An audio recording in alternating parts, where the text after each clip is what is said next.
आइए दोस्तों, एक क्वेश्चन दिया गया है ट्रेन और स्पीड का। यहाँ पर क्वेश्चन लिखा गया है 650 मीटर लंबे पुल के एक सिरे पर लगे सिग्नल पार करने में एक ट्रेन 41 सेकंड का समय लेती है। यदि पुल को पार करने में ट्रेन द्वारा लगने वाला समय 106 सेकंड है तो ट्रेन की लंबाई ज्ञात कीजिए। यहाँ पर देखिए, सबसे पहले जो ऑप्शन दिया गया है आपके पास 430 मीटर, 420 मीटर, 440 मीटर, 410 मीटर। सबसे पहले ये देखिए, 650 मीटर का एक पुल है। पुल पर कोई सिग्नल लगा हुआ है। जब कोई सिग्नल लगा हुआ है, यहाँ पर सिग्नल जो आपका है, ये सिग्नल को जब ये ट्रेन पार करती है तो यहाँ पर ट्रेन जो है, सिग्नल की लंबाई जो होती है वो नगण्य होती है। यहाँ सिग्नल की कोई लंबाई नहीं होती, तो ट्रेन जो है खुद को पार कर रही है। ट्रेन यहाँ पर पहुँच जाएगी। जब ट्रेन यहाँ पर पहुँच जाएगी तो मान लीजिए कि ट्रेन की लंबाई यल है। ट्रेन की लंबाई यल है तो ट्रेन अपनी ही लंबाई को पार कर, यानी कि यल को ही पार कर रही है। इसी तरह से जब ट्रेन जो है प्लेटफार्म को पार करती है, यहाँ पर ये मान लीजिए कि आपका 650 मीटर का ये क्या है, प्लेटफार्म है, और ट्रेन आपकी यहाँ पर है। ये जो है आपकी ये ट्रेन है।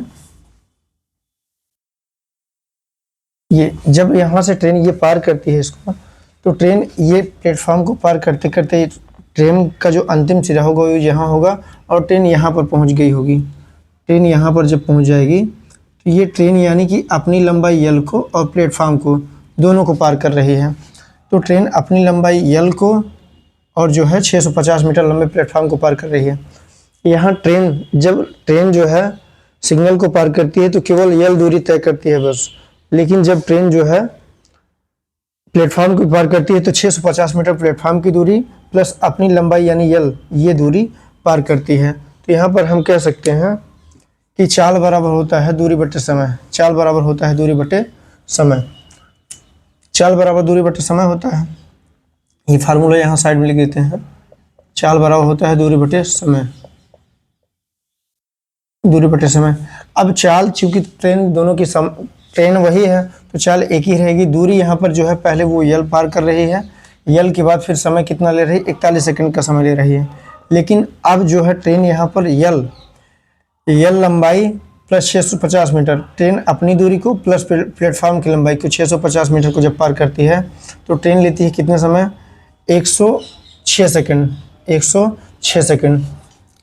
अब देखिए, यहीं से क्वेश्चन आपका आसानी से जो है सॉल्व हो जाएगा। एक तरीका ये है कि यहाँ पर हम इसको क्रॉस मल्टीप्लाई कर देते हैं, गुणा कर देते हैं। 106 यल हो गया और आपका 41 यल हो गया प्लस 650 गुणे 41 हो गया।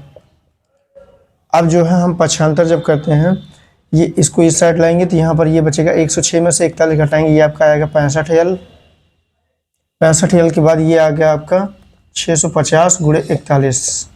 फिर यल बराबर जो हो गया आपका, यहाँ पर देखिए यल बराबर 65 दाम 650 यानी कि यल बराबर 410 मीटर। जो आपकी ट्रेन की लंबाई थी, ट्रेन की लंबाई 410 मीटर। ये एक ऐसे समझ सकते हैं। एक दूसरा जो हो सकता है आपका, यहाँ पर देखिए, पहले यहाँ जो है ट्रेन यल लंबाई चलती है, ये यल दूरी तय करती है तो 41 सेकंड लेती है।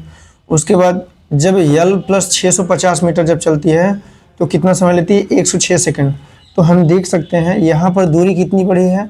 दूरी में जो अंतर आया है 650 का आया है, और समय कितना लगा है, तो समय कितना अतिरिक्त लग गया है, 65 सेकंड अतिरिक्त लग गया है। तो यहाँ पर हम कह सकते हैं 65 सेकंड में जो ट्रेन कितना चली है, 65 सेकंड में चली है 650 मीटर। 65 सेकंड में 650 मीटर। तो 1 सेकंड में कितना चलेगी, 1 सेकंड में चलेगी 10 मीटर। 10 मीटर। और ट्रेन खुद की लंबाई को पार की है तो 41 सेकंड में पार की है, इसलिए 41 सेकंड में जब ये सिग्नल को पार करती है तो ट्रेन की लंबाई वही होगी।